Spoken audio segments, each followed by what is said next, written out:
why you get some of this pushback on social media is because most men who feel a burden to talk about masculinity are incels and douchebags.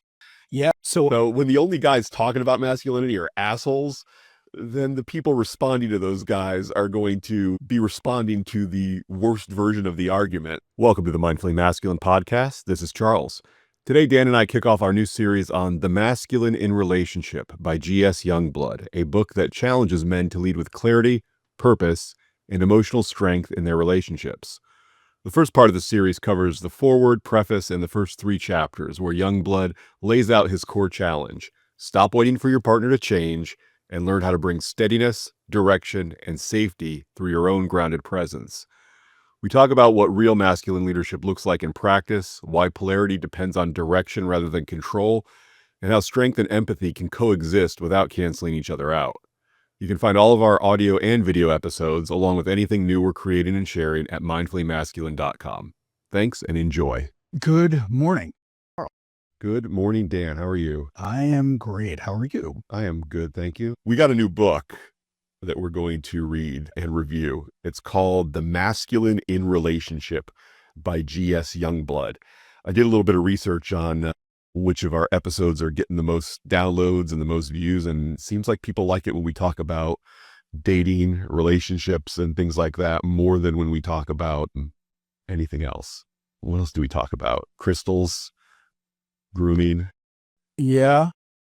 getting good sleep, how to eat right. It's the relationship stuff that people That's boring shit. Yeah. Much like the opening to this podcast, most of which you'll get cut because I just want to talk to you about this stuff. But yeah, so we're going to do another book on relationships and how men show up or fail to show up to relationships. We picked found a list of books that had audio versions available because you and I find that it's a lot easier to prepare for a podcast when Audible is one of the options we can use. 100%. So for this one, I got the ebook and I got the audio book as well, and that does make it a lot easier to having the two of them to go deep. So that's what we're going to address. The Masculine in Relationship. The foreword was written by Dr. Robert Glover of Dating Essentials for Men and No More Mr. Nice Guy fame. And talked about his own experience with the author of this book and his experience with some of the challenges in his relationship, his current relationship. And in No More Mr. Nice Guy and Dating Essentials for Men, he talked about the challenges in his first and second marriage. Mm-hmm. He's on number 3 now. Is that right? That's what I remember. And so he spoke about his challenges in his own books with his first relationships, and in the foreword to this book, he's talking about some of the challenges with his current relationship. It's mostly anxiety is what kind of he registered there. His wife's anxiety and the anxiety that it triggered in himself and the way that he would react to it. And, I think one of the things I've liked so far about this book, and we have not listened or read the whole thing yet, but we have gone into deep detail what we're about to talk about for this episode of the podcast. So my plan is to finish the whole book before our next episode and then revisit the chapters of the next episode, because that's what I'm most comfortable talking about, a book that I've done that way, where I've gone through the whole thing. I appreciate and understand everything in the context of the whole book, and then go back to review the chapters that we're going to be talking about. So that'll be the plan for the next episode that we record next week. But I like that this is a man-focused book, and really a you-focused book to the reader.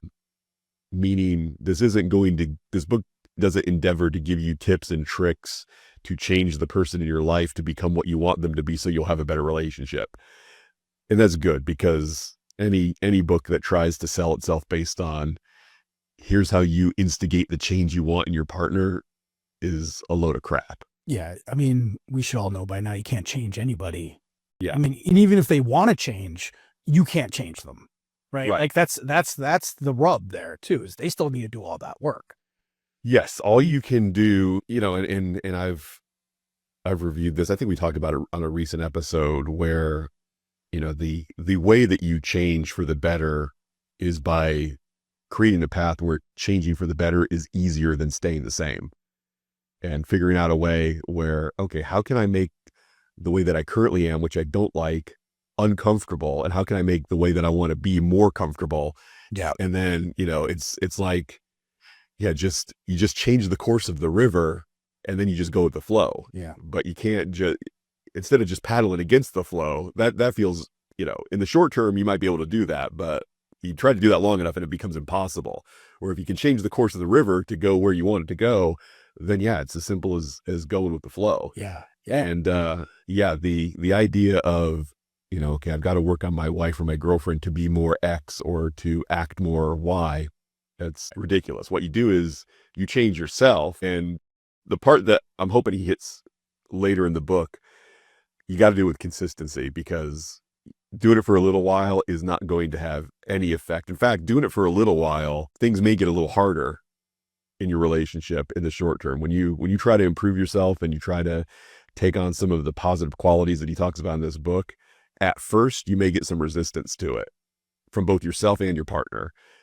It takes sticking with it for a long time so that she believes that it's for real. Yeah. For her to say, oh, there's something new there's a new dynamic going on here, and the easiest thing for me to do would be to adapt to it. Yeah. For me, I recently just realized the value and importance of the first step of all this, which is really your mindset. And in terms of making it more difficult, that's got to come from your brain saying the consequences of me staying in this path is much worse. Thinking about all the things that could possibly happen that you don't want.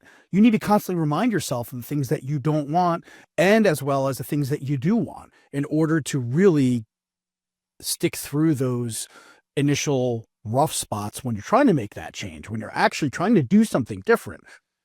A lot of times when I wasn't able to stick with something, it's because I forgot why I was doing it, right? Or what's going to happen if I don't do that. Yes, exactly. That's what I was about to respond to, was this, it's very hard for us humans to calculate in our brains, okay, if I don't change anything about myself for the better, what does my life look like in 10 years? Like we're not good at doing that math, because that kind of math was not essential to move us from the jungles to the savannas, or from a hunter-gatherer lifestyle to a farming agricultural lifestyle. Yeah, that wasn't planned out. Yeah, that none of that, the ability to see, okay, well, if I don't deal with my addictions or my childhood trauma or my attachment style, if I don't do those things, what does life look like for me in 5 or 10 years? That's a very new front part of the brain mindset to have. And so if you're not constantly disciplining yourself to think that way, it's just not going to happen. And when life is running and you're that's good enough. But you've got all these other things that you got to take care of in the now, in the moment. The last thing you're thinking about is, 5 years from now, what things are might look like. Right. And so for me, the more I've disciplined myself to remember those things and shove them in my face through an alarm on my phone, through Post-it notes, through, putting it as a screensaver on the back of my phone, whatever that is, the more likely I am to go, oh yeah, that's right. It's not like and that's the other thing too, is I'm not feeling that deep level of fear or that deep level of motivation as when I first thought of those things. So even that takes discipline, to try to pause for a moment and really get in the moment and feel those things, so that it makes a difference. And so when you see it again, you pause for a second and then change direction perhaps, or just you give yourself that space to become aware and make a different decision than you normally would. That's really, how I use it. It's just basically little reminders of, hey, remember what's important, kind of thing, Yeah. Is there anything that you didn't like from the beginning of this book? Anything that kind of set you on edge or made you like, okay, I wonder if this guy's going to come at these issues the same way that we do, or if we're going to have to, kind of bump up against some stuff that we don't necessarily like or agree with? I have to say, no, I agree with him on everything. I really liked when he said, regardless of who you think the problem is in your relationship. So he talks about most of this is going to be heterosexual man-woman type of relationships. But he said, no matter what, if you think it's your partner, or if you think you've caused it, regardless of who started the problem, you're the solution. You're actions are going to provide the solution to the problem itself. And that resonated with me. Just another way of saying, hey, control the controllables, which is this yourself. And that's going to be, there's no guarantees, right? But it's going to give the other person the best chance of making the changes that you want. Yeah, one thing that I found that I kind of take away from my career that I can and should bring into my personal relationships is I have had difficult relationships with bosses that I've been able to fix by just changing the way that I choose to interact with them. Yep. Because in an employer-employee relationship, I mean, you have way less power than you do with a wife or a girlfriend. So if you can make a relationship with a boss or a supervisor better by just changing your mindset and the way you behave toward them, then you can certainly, make that kind of change with your friends, your kids, or your romantic partner. Mm-hmm. And yeah, so just by taking ownership of, okay, the positives and negatives in this relationship are neither 100% my fault or 100% their fault, but I am going to take control of what I'm contributing and make it as good for both of us as I possibly can.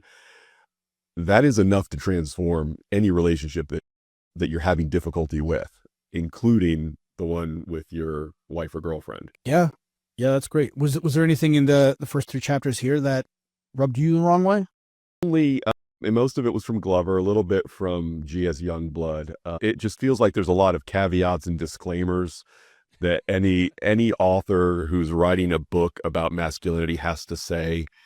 And there's this idea that there's this whole cultural mindset of all masculinity is toxic and masculine power is a bad thing and yada, yada, yada. As we were talking about before we recorded, that exists on social media, and that exists maybe a little bit in popular media, like, TV shows, but no woman that I know in real life has ever talked about men or masculinity in the way that these authors are trying to. It's like there's some big ultra feminist anti-men movement that they're trying to fight against. And it's like, it doesn't exist. I mean, yeah, there are some loud voices on Twitter. Think of any topic, or X now, and probably the same with Threads and Blue Sky, depending on what the algorithm chooses to show you. But you can think of any topic or any issue affecting modern society, and there's going to be some person that is extreme and reactionary and crazy about that issue. And I feel like a lot of, if you're an author of a book about masculinity and you're constantly posting on social media about masculinity, then yes, you're going to be exposed to people who oppose your views in the most extreme, crazy way.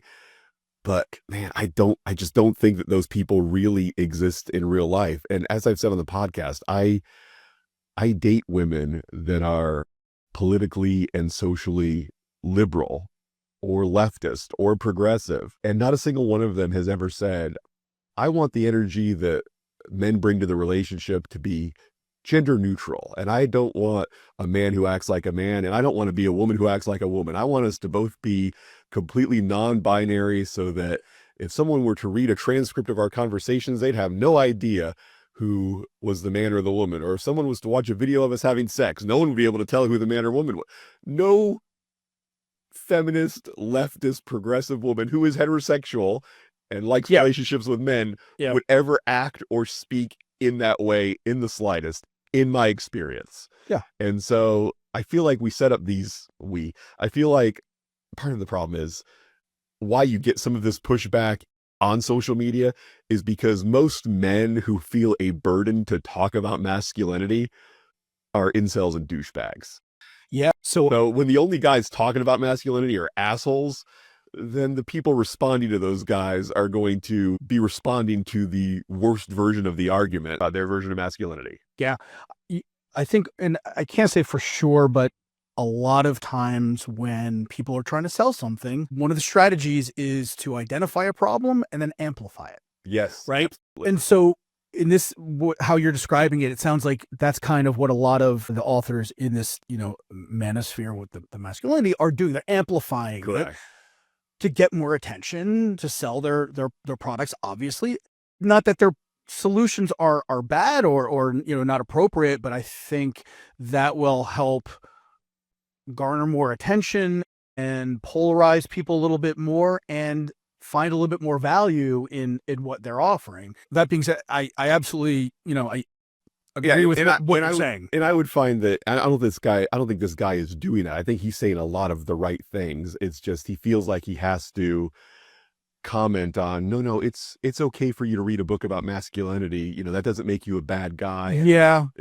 Again, I don't think society is really setting up that war that a lot of people believe in, but I think he's doing a good one of the thoughts I had, and tell me what you think about this. I think part of the reason that men are struggling in their relationships with women is because we live in a culture where, on average, whether it's relationships, profession, financial health, women work harder than men do. And it's because they have to. It's because they've grown up in a culture where they've had, and just, if you don't believe me, look at the stats on single women getting degrees, single women getting promotions, single women buying houses.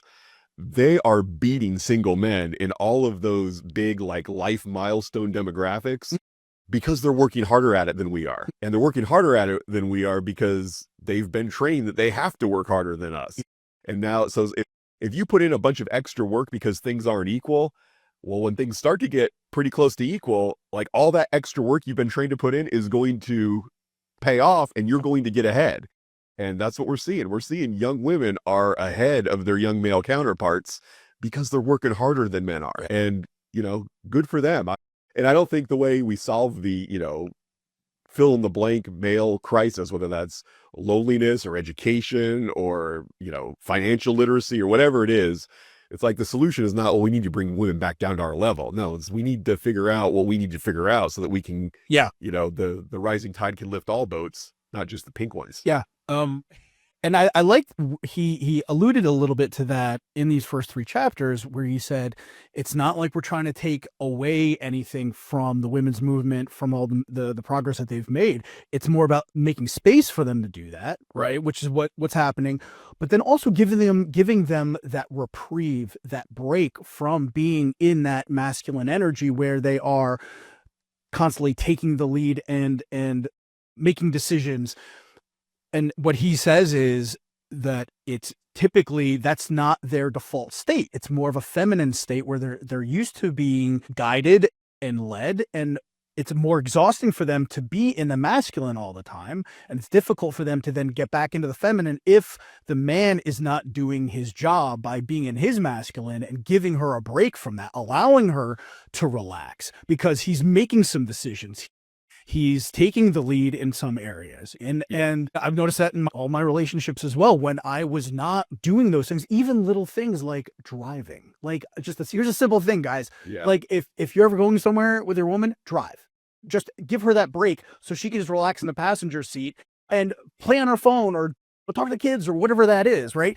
I always, and I had a guy, a father of an ex, actually mentioned that to me. And he's just like, I always drive my wife. And I was like, I thought that was a little bit strange. I was like, because I shared it all the time. Yeah. Needless to say, that relationship didn't work out for me because I feel like I wasn't in my masculine enough. There were other reasons, but now, I just try to really pay attention to what my girlfriend needs and what she asks for, and where I can give her a break from working so hard. That's the other thing too, is like you said, they're working so much harder.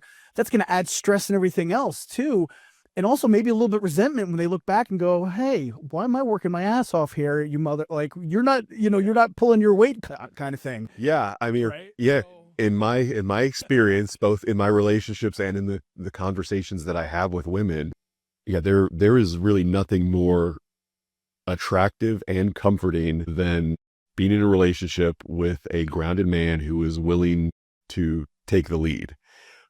Conversely, there is nothing scarier or unattractive than a man who is not confident and not competent, but thinks he's entitled to take the lead anyway.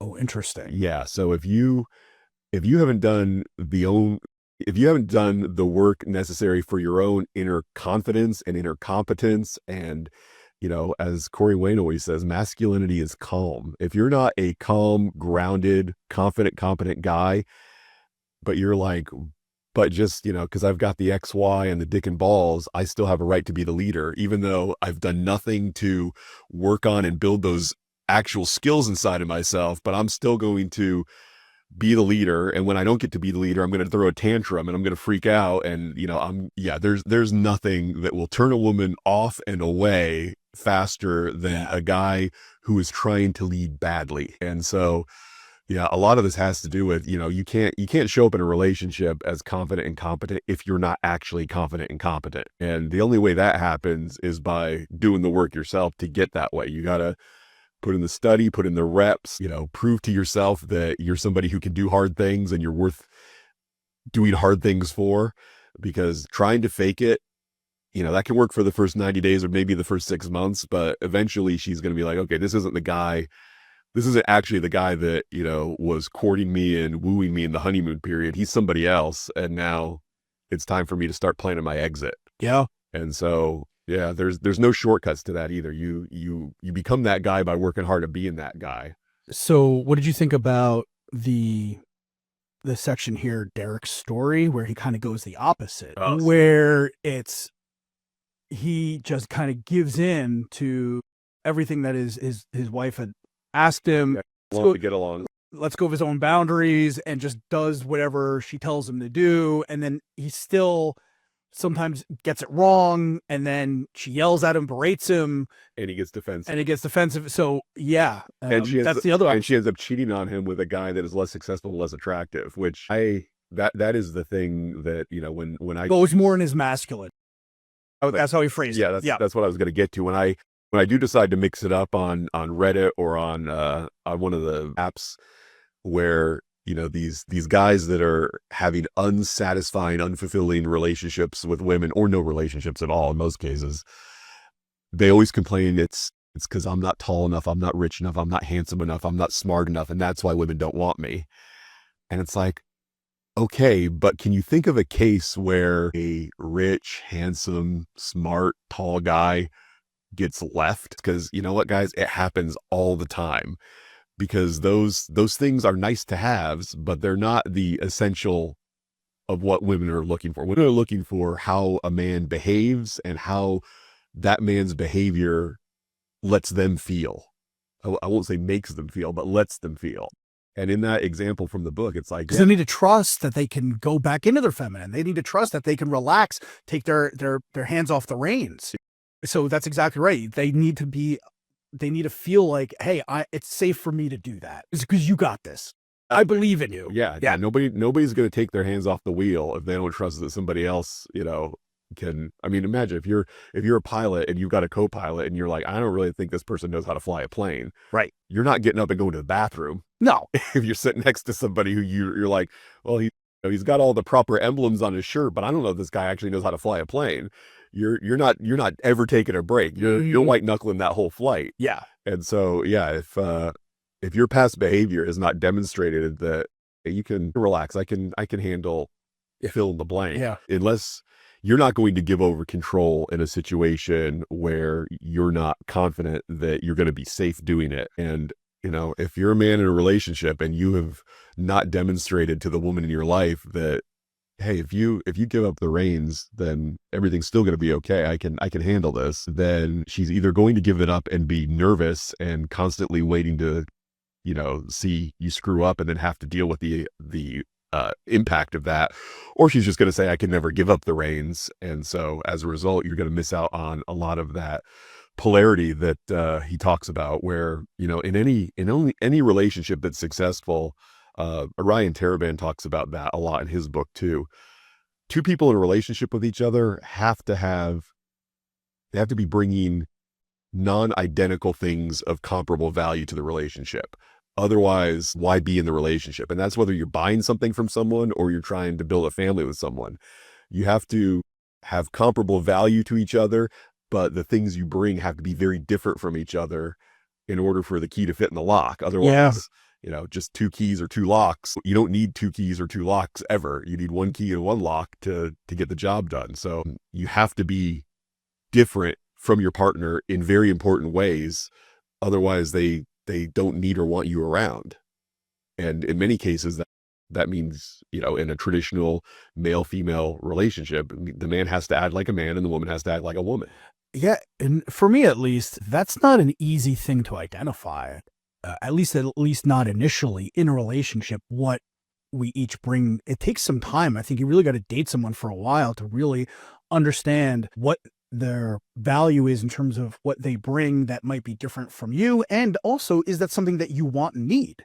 And vice versa, right? Are you bringing something they want and need to the relationship as well? And I think that's very difficult to assess until you've spent some time with each other, because you can talk all you want, but are you actually behaving in the way that you think?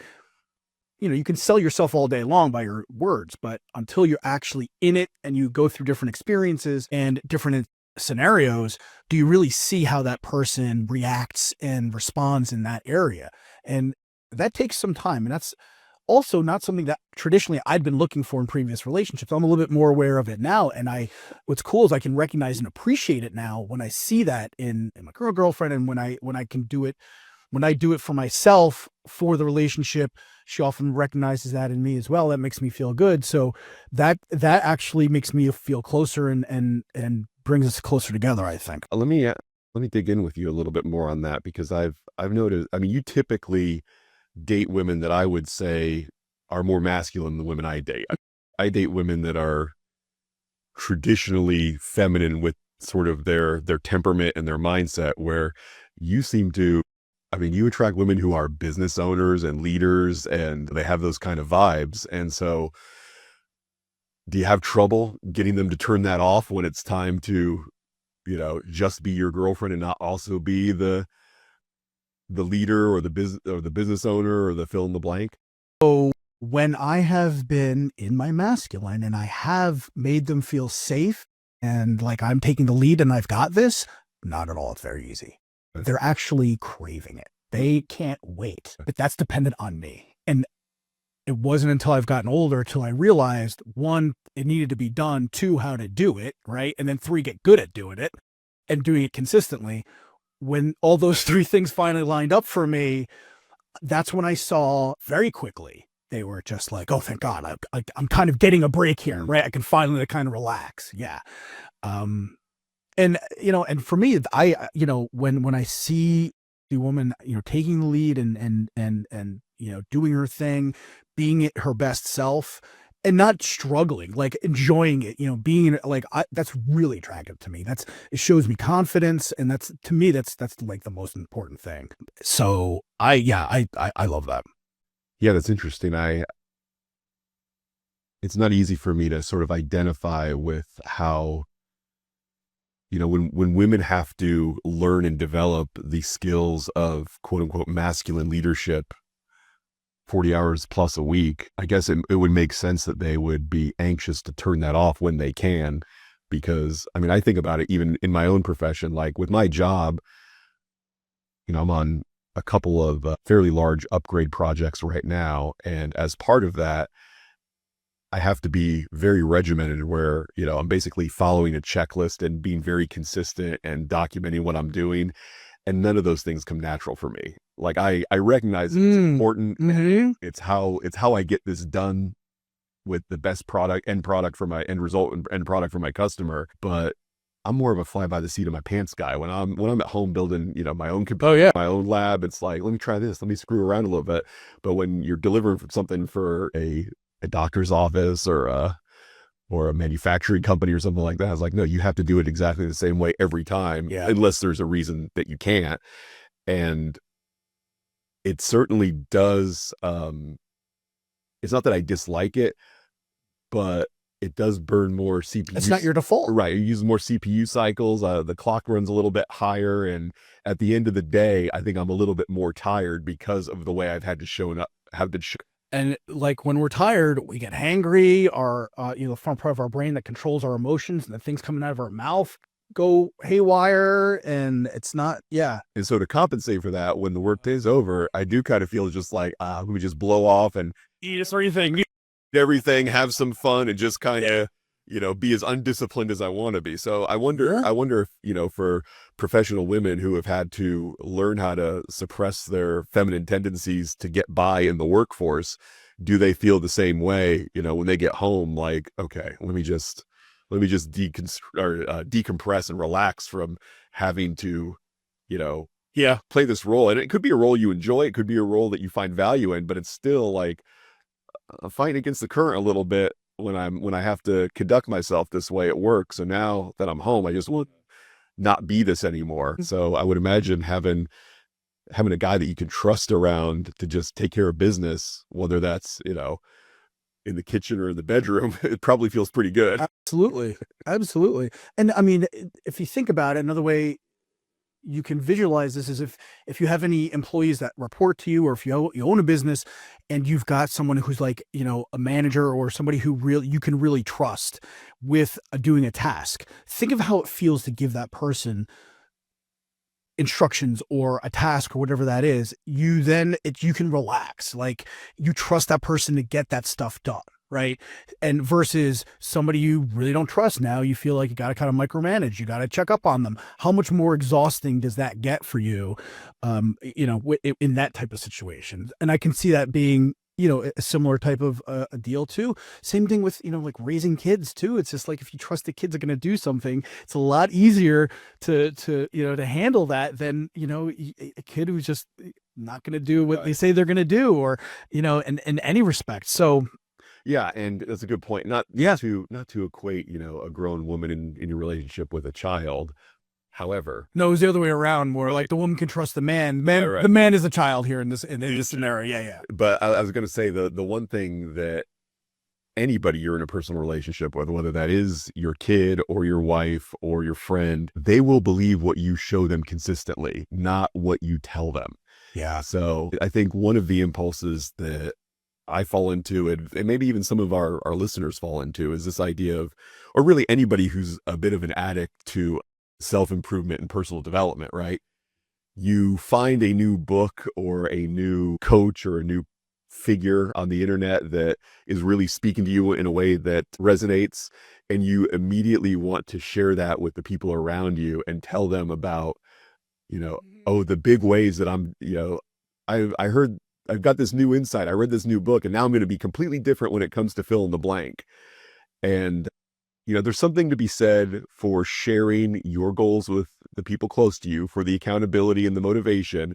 But there's also something to be said about build your good habits in private and let people see the results of it, and not just hear about it because I've made the mistake of, reading books like No More Mr. Nice Guy, and then talking about the changes that I was going to make as a result of it. And it's like, okay, that's fine. And look, with the first time I read that book, some of those changes have stuck with me, 10 years later, but some of them have not. And so, yeah, what people want to see is consistent action. They don't want to hear about the new way that you're going to change. Yeah. They don't. That's like crying wolf. It's getting a little bit old, Exactly. Yeah. And even if you don't do it chronically, it's just, show people who you are through your actions. Don't tell them about the new version of you that's coming down the pipe. It's not helpful. So I would say, when you get into a book, a podcast, or whatever, see how well it sticks with you after a good long time before you start making any kind of declarations or pronouncements to people. Real change is easy to see.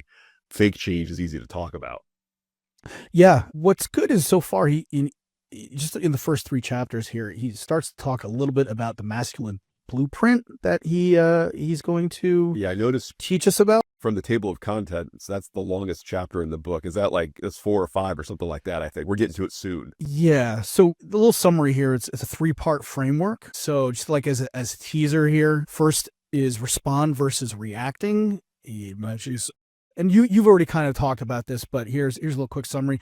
Choose calm, intentional responses instead of emotional reactivity. Number 2, provide structure, offer clarity, direction, and reduce uncertainty for your partner.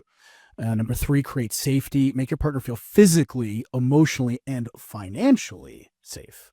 So That's interesting, because that might go back to those guys who, in the manosphere saying, "Oh, I don't have the money to attract a woman." Right. And which, as we know, that's not what he's talking about. Right. Exactly. Yeah.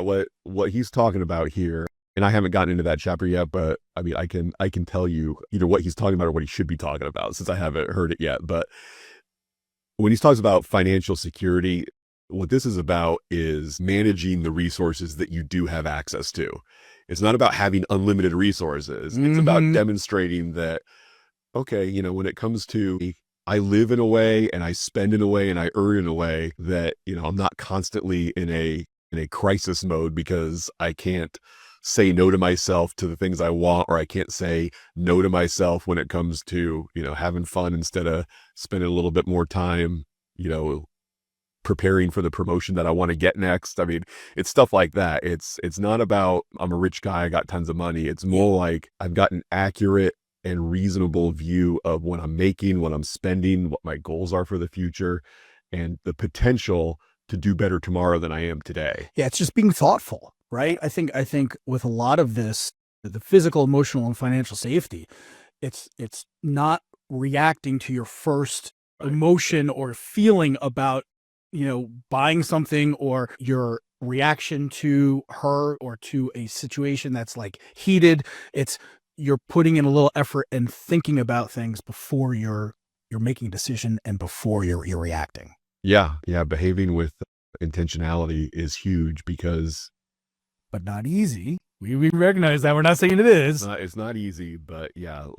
Look, because most of us come out of, we are adults that are dealing with, whatever we came out of childhood with, for good or for bad. And so if you have not developed the ability to function on anything except your basic programming, then a lot of times the people close to you are going to see you behaving like a child in a lot of situations where it's very important that you behave like an adult. And so again, that's not, like we talked about last week or the week before, it's like, to have weaknesses from your childhood where you didn't learn things that you had to learn. It doesn't have to be, my stepdad put out cigarettes on me. It can be just very normal stuff of, hey, your parents were just dealing with life and trying to get by just like you are. And as a result, there's going to be some stuff that they needed to give you or teach you that fell through the cracks. And now, it's not your job to blame them or be angry at them, but it is your job to figure out where the holes in your game are and plug them. Yeah. Because they can't do it for you anymore. They lost their opportunity to do it for you. So now you have to do it yourself. And, that's, if you don't, then you're just going to be running off the lizard brain. And there's going to be a lot of important things that happen to you in your life and in your relationship where the lizard brain's just not up for it. You gotta deal with the chimpanzee brain closer to the front, or the human brain, Lord willing, right? So this, I'm looking forward to doing this book. We're not going to go just one episode per chapter. We're kind of grouping the chapters together in a way that makes logical sense. So I think this is going to be around a 6-episode series. Yeah, one thing I did hear in the next episode when I was listening to the beginning of chapter 4 that I wanted to get your take on, and we can go into it in more detail if necessary in the next episode, but he talked about how when his wife is preparing dinner, he doesn't know his way around the kitchen. So he'll go to his wife and say, "What can I do to help?" Or tell me what to do. Tell me what to do. Tell me what to do. I don't like that. Here's why. I would say when it comes to an interaction like that, level 0 is just sit on the couch, watch TV, and let her cook for you. Level 1 is tell me what to do to help. Level 2 is, well, I'm not a total idiot when it comes to preparing food. I know that to prepare food, there's prep work that needs to be done. There's cooking that needs to be done. There's cleaning that needs to be done. And I am going to step in with a specific suggestion for how I think I can help you. And if that's not the help you need, by all means, propose I do something else. But one of the things that I've learned gets on women's nerves is when a guy comes in and just says, "Tell me what I can do to help," as opposed to, "Oh no, I'm a guy who understands what it takes to prepare a meal. I'm a guy who understands what it takes to get the kids ready for school. I'm a guy who understands what it takes to get the family ready for vacation. And I know where I can step in and help without being told how to step in and help." Yeah. So I would argue that a higher level is understanding what it takes to make your household run and then volunteer to do something specific that you know needs doing to help your partner out. Yeah. Again, asking, tell me what to do is better than nothing for sure. But I think a level higher than that is, I understand what it takes to run this house. I'm half of this house. I'm half of the leadership council for this house. Yeah. So I know what it takes to do these things. Yeah. I'm going to offer to do something. And hopefully, she's somebody who could say, I appreciate that, but I actually already took care of that. What I could really use your help on is X, Y, Z instead. I think that's the best possible scenario. So here's a little caveat I want to throw at you. I think that when he was giving us that scenario, he mentioned that the scenario was his wife or the woman was basically like an expert at preparing meals or cooking, right? And he really was not. But why is she the expert, Dan? Because of experience and expertise, right? However they got there, right. Yeah, I'm not saying it should have gotten to that level or whatever it is, but in that scenario where, a guy's, and I think he's speaking to most of the readers for this book, where they're coming from a place where they typically haven't been taking the lead, and they haven't been looking to figure out where they can help out around the house and the things that they're not usually good at. So I think it's good to like you said, that's next level. It's first level is absolutely like, hey, how can I help? So part of it is you might be coming from a place where you're feeling really intimidated. Like if you try to do something or you suggest something, it might annoy her, or you might be feeling like you're getting in the way. And I've been there for sure. So it's just like, it's very difficult to even just like kind of come up with a suggestion if she's making like a complex dish or whatever it is, just like, I don't even know what goes in this dish or what you want to do. Especially if she likes things a certain way, or if somebody's doing something in a certain way. I know I come from the position where I don't want to do something that would, just cause them to have to redo something or that they're not going to want. But that being said, it doesn't give you the out to not pay attention to what she's doing at the time. Right. And so for next time, Agreed. you can go, okay, I see, you need a lot of onions in this. All right, I'll start dicing the onions for you, kind of thing. Or I can dice the onions. Let me know if that's something that you want me to do. And that being said, I like your suggestion because it also takes less work for her if you're making the suggestion. Right, exactly. You don't want to make her the project manager and the cook. Right. So it's a minor little thing, but it is in the end less effort for her when you're presenting options versus her having to do what she's doing and then direct you and then come up with options and then also kind of balance. Okay, well, I trust him to do this, but I don't really trust him to do that. Like, okay, you can cut the onions, but I don't want you, making poached eggs, whatever it is, right? Yeah, no, I get that. I immediately go to the image of, the sitcom husband, dad who knows how to do nothing. And it's like, I would feel a little ashamed. And I think most people should. Maybe, okay, shame might not be the right word, embarrassed or inadequate. You see your wife cleaning the bathroom and you walk in and you're like, I'd like to help you with this, but I have no clue what goes into cleaning a bathroom because I've never done it. So tell me what to do. It's right. Like, I'd rather be the guy who knows what the components are involved in cleaning a bathroom. And I don't like the idea of a guy setting himself up as, I'm a complete incompetent. So you tell me how to do this very basic task that any grown adult who's ever lived on their own should absolutely know how to do. And so part of it is have some interest. If you don't, if you don't ever cook for yourself, develop a base level of what it takes to prepare a meal and offer to do that for her. Be like, okay, you can take the night off from cooking. I'm going to make the meal. And even if it's not that good, she's going to be real happy that you tried. Oh yeah, she'll fill in the blank. If you never clean the bathroom, if you never do the laundry, give her a break. Watch a YouTube video, ask ChatGPT how to do the thing, and then do the thing, and then ask her for advice on, hey, I feel like I didn't quite hit it right on this. How would I do?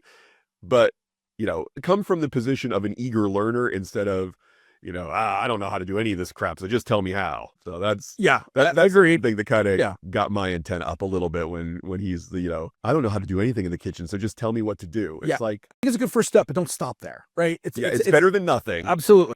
But a better first step is do a little bit of background research so that a little bit about what's involved. It'll definitely Right. Yeah. Just be a couple of things. Just say, hey, I can help you with this, this, and that, And I honestly, I think that's more masculine and more competent. And it shows more effort. It shows more effort. Absolutely. So much of this comes down to curiosity and just giving a damn. And if you look like somebody who's curious and somebody who gives a damn, to the point where, you're willing to watch a 2.5-minute YouTube video on how to dice tomatoes. I'll do 2 minutes on about 2.5. Yeah, it's very, very little. All right, that's enough for today. Again, the name of the book is The Masculine in Relationship by G.S. Youngblood. If you want to get a copy and follow along with us, it's available on all the places you get books, including Audible. So do that. Or if you want to wait till we're done and we can give you a full review and a score, then do that before you decide to get in it on your own. Thanks very much, Dale. I'll talk to you next time. Bye-bye. That wraps up this episode of the Mindfully Masculine podcast. We hope this conversation gave you some new perspective on what it really means to bring purpose, presence, and direction into your relationships. If you know someone who might connect with or benefit from this discussion, share it with them. It's one of the best ways to support the show and keep these conversations growing. Thank you for listening to this entire episode and for being part of this community. We appreciate it, and we'll see you next time.